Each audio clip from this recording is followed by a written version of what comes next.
bingung. Pak Ustadz ini bilang begitu, Ustadz itu bilang begitu. Saya ikut yang mana ya Pak? Kok bingung?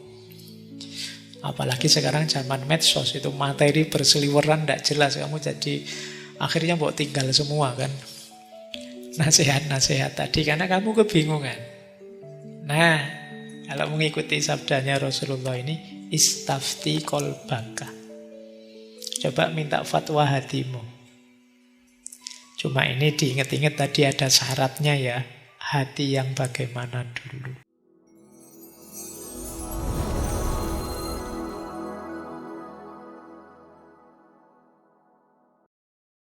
Oke, bismillah. Assalamualaikum warahmatullahi wabarakatuh. Bismillahirrahmanirrahim. Alhamdulillahi rabbil alamin. Wa bihi nasta'inu ala umurid dunya waddin. Allahumma salli wa sallim wa barik ala habibina wa syafi'ina sayyidina wa maulana Muhammadin wa ala alihi wa ashabihi wa man tabi'ahum bi ihsanin ila yaumiddin. Amma ba'd. Bismillah. Mari teman-teman kita lanjutkan lagi ngaji kita, belajar kita. Guru sejati erat dengan hati nurani. Kayak bahasa Arabnya kolbu. Itu nurani bahasa Indonesia ya, jangan dibaca bahasa Jawa. Kalau dibaca bahasa Jawa tadi nurani. Maknanya beda nurani dengan nurani. Nurani itu ya mungkin serapan dari bahasa Arab ya. Ada unsur nurnya, ada unsur cahayanya. Jadi itu jenis cahaya. Jadi hati nurani itu suara batin terdalam. Jadi intinya itu kan hati nurani yang sering nuntun kita.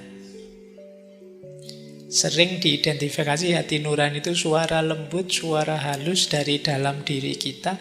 Dia tidak memaksa, tapi kita sulit menolaknya. Itu suara hati nurani. Jadi misalnya gini, ngaji ndak ya malam hari ini? Rasanya kok tidur lebih enak. Tapi kok kalau ndak ngaji gimana? Wong ada waktu, ndak ada halangan apa-apa itu.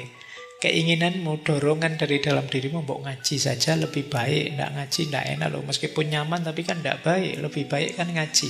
Itu suara hati nurani. Jadi yang berfatwa hatimu. Itulah hati nurani. Ada di dalam diri. Ketika melakukan salah, kamu was-was, ndak enak. Itu juga hati nurani. Misalnya kamu dititipi temanmu absen misalnya. Yalah, duniamu kan tidak jauh-jauh dari situ. Jadi dititipi temanmu absen. Yo, mau tidak dituruti ki wong konco.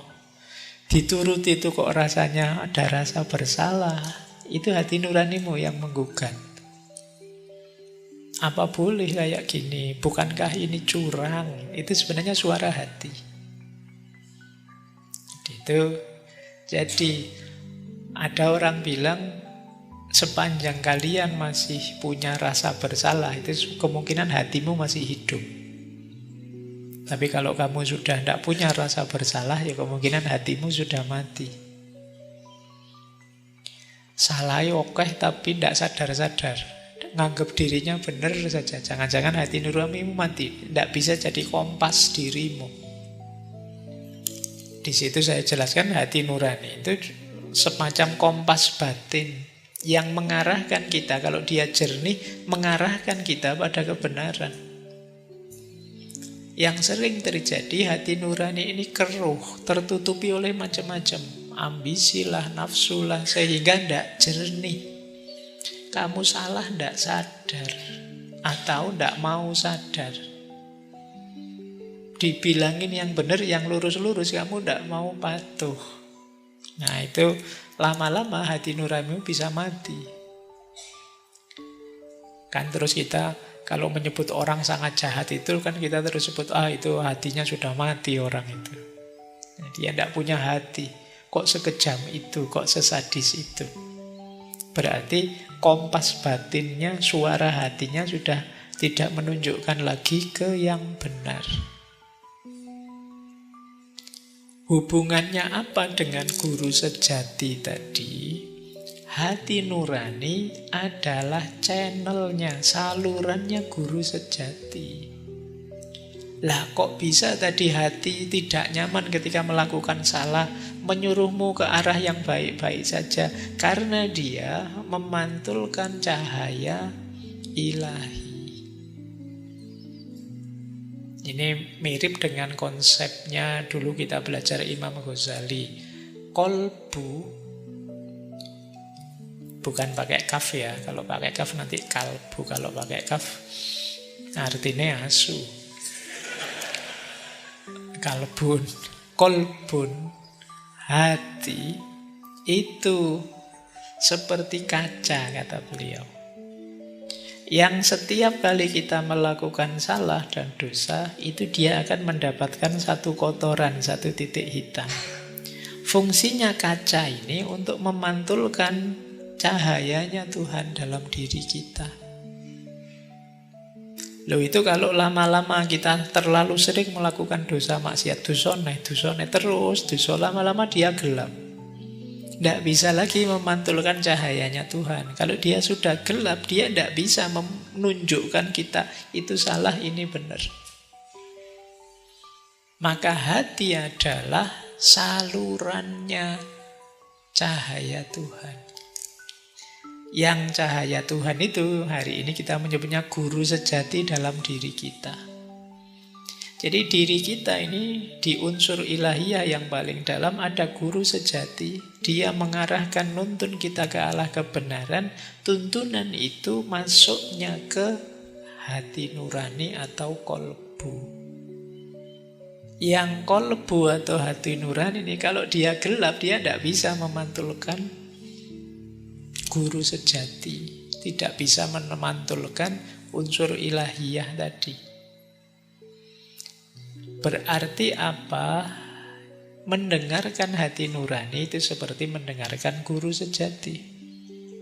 Guru sejati itu unsur ilahiyah dalam diri kita yang mencahayai, mengarahkan hidup kita ke arah yang benar. Ya tentu saja bentuknya petunjuk dari guru sejati di hati nurani itu ndak kok terus kayak di sinetron-sinetron ada suaranya, rasanya ndak ngono ya. Jadi jangan dibayangkan terus kalau guru sejatinya itu berarti kamu sering dibisiki di telingamu. Rasanya, perasaanku kok ndak enak ya. Jangan-jangan itu sinetron. Jadi bentuknya apa? Rasa tadi loh.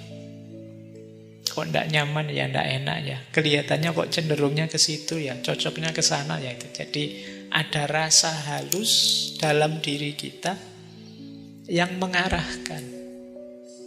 Yaitu disebut suara, kita kadang pakai istilah suara hati. Tapi syaratnya tadi ya, suara hati itu selalu mengarahkan pada kebaikan, tapi syaratnya dia harus jernih. Kalau dia kotor, ya tidak membawa kita ke arah kebaikan, mungkin malah membawa ke arah sebaliknya. Ada yang menganalogikan hati nurani itu seperti radio. Jadi kalau diri kita ini radio, hati nurani itu antenanya. Generasi kalian tidak akrab ya dengan radio. Tidak apa-apa lah, bisa membayangkan ya antena radio zaman dulu kan ada antenanya yang bisa ditarik panjang gitu. Kalau sinyalnya tidak cocok terus antennya digoyang-goyang, ngedep ke sana atau ngedep ke sini. Nah, Ini bisa kita simpulkan hati nurani seperti antena ini.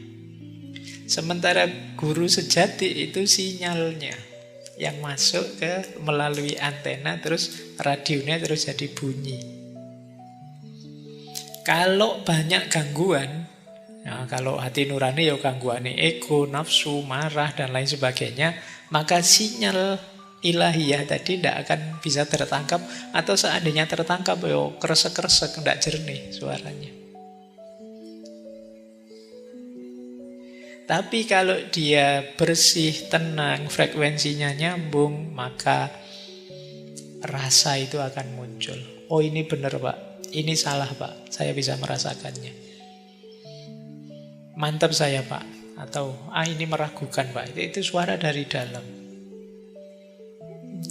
Oke ya, jadi analoginya seperti radio tadi. Semoga sudah bisa paham ya hubungannya guru sejati dengan hati nurani. Oke, ini untuk biar tidak keliru. Jadi suara dari dalam itu secara umum nanti ada 3. Ada dari hati nurani tadi, ada dorongan nafsu, ada bisikan setan. Sederhananya ini, sebenarnya ini saya ambil dari Imam Ghazali. Jadi kalau suara dari hati nurani cirinya apa? Membuat tenang.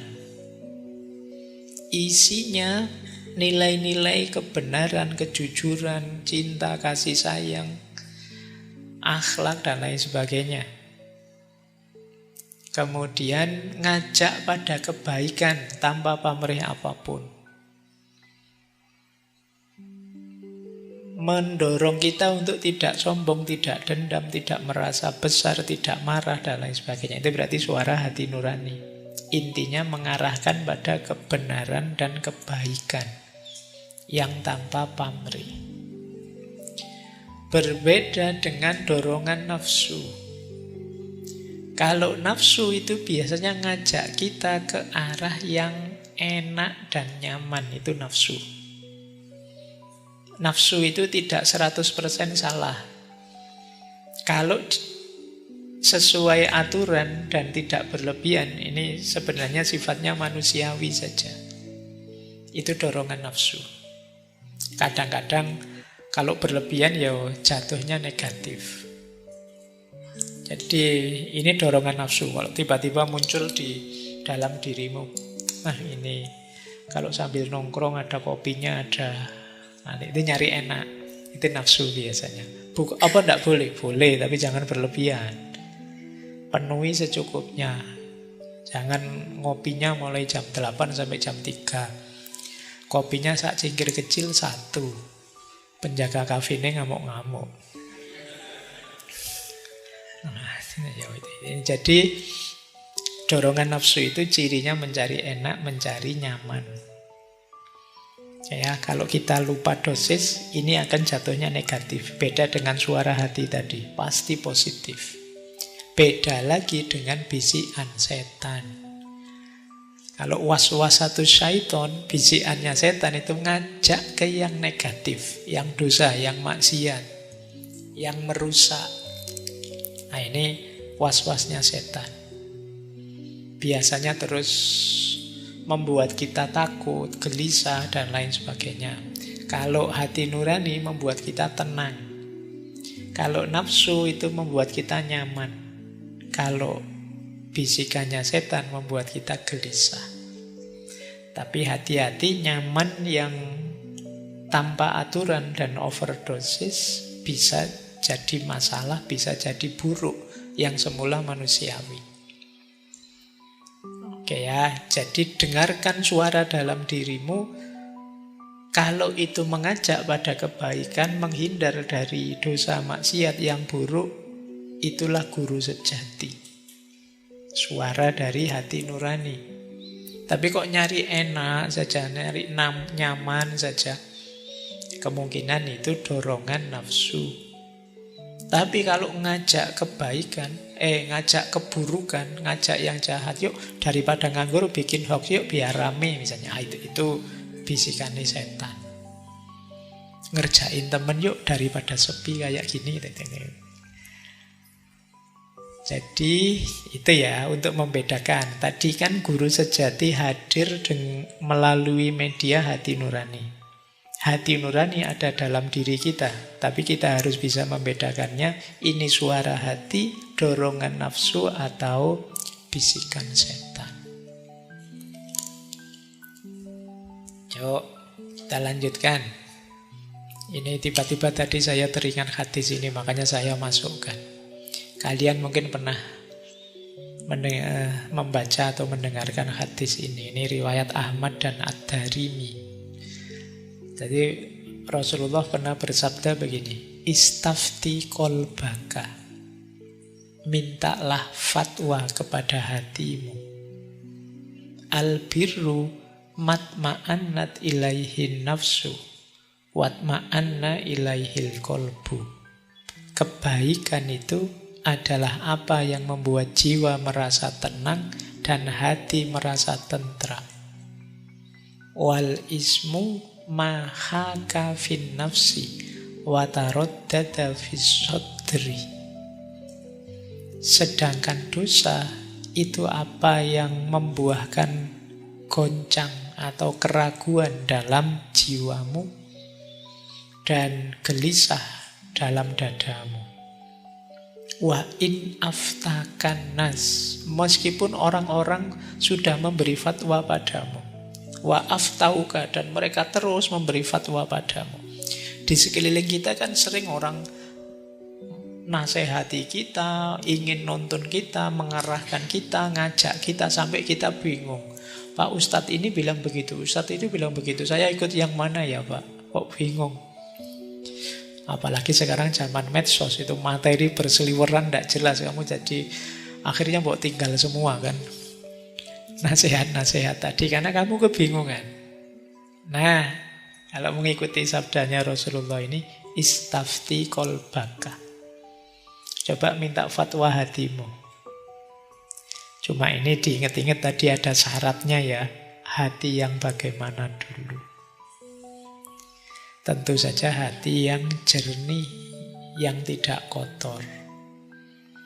Kalau dirimu hanya diliputi nafsu, amarah, dosa, maksiat, hatimu gelap, ya kamu minta fatwa hatimu, ya fatwanya ya untuk nyari yang gelap-gelap, yang rusak-rusak. Jadi istafti kolbaka, tapi syarat dan ketentuan berlaku ya. Jangan, saya sudah tanya batin saya, tidak apa-apa Bapak. Ayo batinmu peteng, hatimu gelap, ya tidak apa-apa saja meskipun salah dan dosa. Jadi ketika nurani gelap, guru sejati memberikan apa saja ya tidak akan masuk. Jadi karena dia tidak jernih, tidak bisa menangkapnya. Sama seperti antena tadi, sinyalnya tidak nyambung. Baik, kita lanjutkan. Ini agak filosofis ya. Ini sebenarnya konsepnya Sunan Kalijogo. Beliau punya konsep sedulur papat limo pancer. Mungkin yang Jawa pasti pernah dengar istilah ini ya. Jadi kita itu punya 4 saudara. Dan ada pancer. Pancer itu pusat. Pusat itu ya diri kita sendiri. Ini pancer namanya. Nanti ini ada hubungannya dengan guru sejati. Jadi begitu kita lahir ke dunia, itu kita punya 4 saudara. Yang pertama kakang kawah namanya. Kakang itu kakak, kawah itu ya kawah. Ini sebenarnya simbol dari ketuban. Ketuban itu waktu di perut ibu dia melindungi kita. Ketika kita akan keluar ke dunia, dia keluar dulu. Makanya disebut kakak.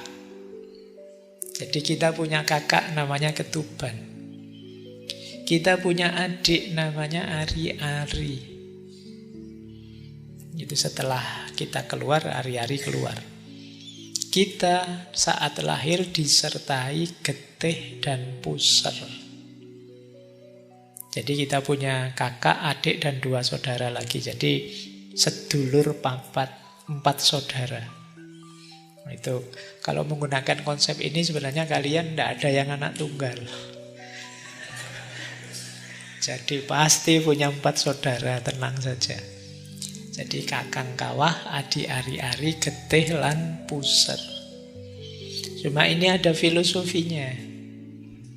Ini hubungan dengan unsur dalam diri kita.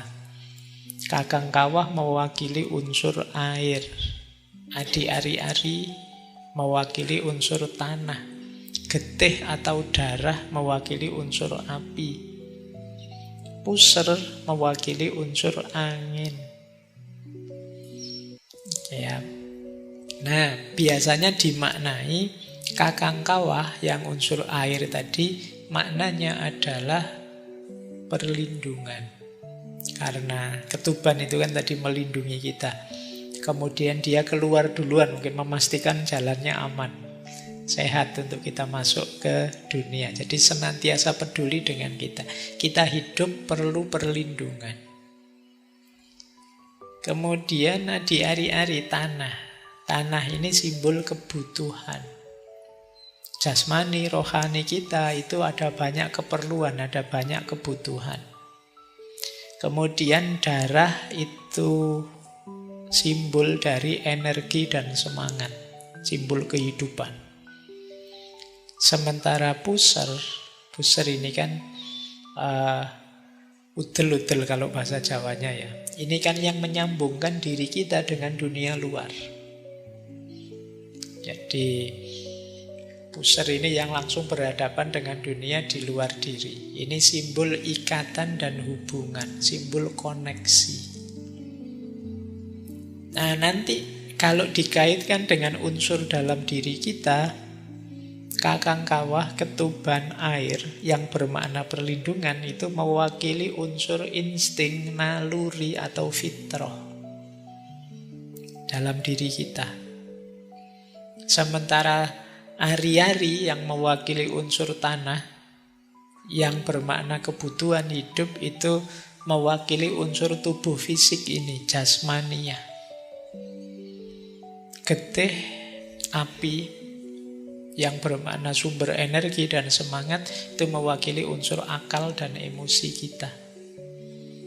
Puser tadi yang bermakna ikatan hubungan ya menyimbolkan hubungan kita dengan Tuhan, dengan sesama, dengan manusia. Dalam hidup ini kita perlu 4-4-nya. Harus selalu ada. Jadi karena salah satu tidak ada, hidup kita tidak akan seimbang. Jadi jangan main-main dengan 4 saudara kita ini. Kalau ada salah satu yang kita terlantarkan, hidupmu tidak akan bahagia. Menelantarkan insting, naluri, fitrah, sulit bahagia. Pak, saya tidak akan nikah, Pak, sampai besok. Nikah itu fitrah, insting. Tidak sekedar kalkulasi rasional. Kalau kamu tinggalkan, mungkin ada yang kosong, ada yang hilang. Ada keseimbangan yang lepas dalam hidup. Kebutuhan jasmani, saya tidak akan makan, Pak. Saya mau hidup ini tirakat full 24 jam puasa. Itu tidak mungkin. Mesti tidak seimbang hidupmu. Atau tidak perlulah Pak pakai akal, pakai emosi. Itu sudahlah, saya ingin hidup itu spiritual full. Itu juga akan membuatmu tidak seimbang. Termasuk kalau hubunganmu dengan Tuhan, dengan Allah, hubunganmu dengan sesamamu, dan hubunganmu dengan alam rusak, hidupmu juga tidak akan bahagia. Maka jangan main-main dengan sedulur papat ini. Dia akan jadi tiang yang menopangmu dalam hidup. Dialah yang mendukung 5 pancer. Yang kelima bagian pancer. Pancer itu bagian pusat diri kita. Nah, kalau sedulur papat tadi hidup harmonis, seimbang, cukup, maka pancer akan tenang. Pancer akan mutmainnah. Kalau pancernya mutmainnah, guru sejati akan hadir bisa membimbing. Karena di situ batin kita jernih.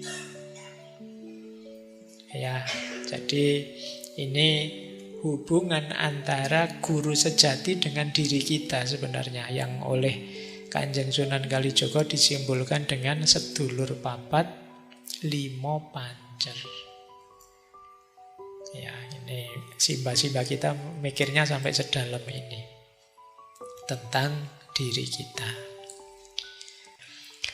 Baik, saya kira itu, kurang lebihnya mohon dimaafkan. Wallahul muwafiq, wallahu a'lamu bissawab. Wassalamualaikum warahmatullahi wabarakatuh.